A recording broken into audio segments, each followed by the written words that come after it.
Hi, this video is how to disassemble the indoor panel of the Saturn VUE 2006.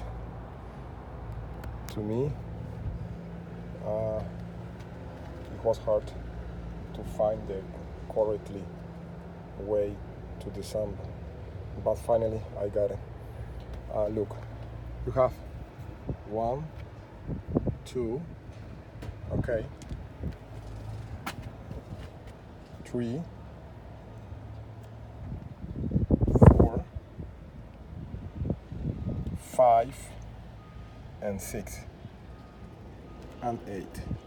Okay, that is the whole screw that you need to remove in order to extract the old indoor panel.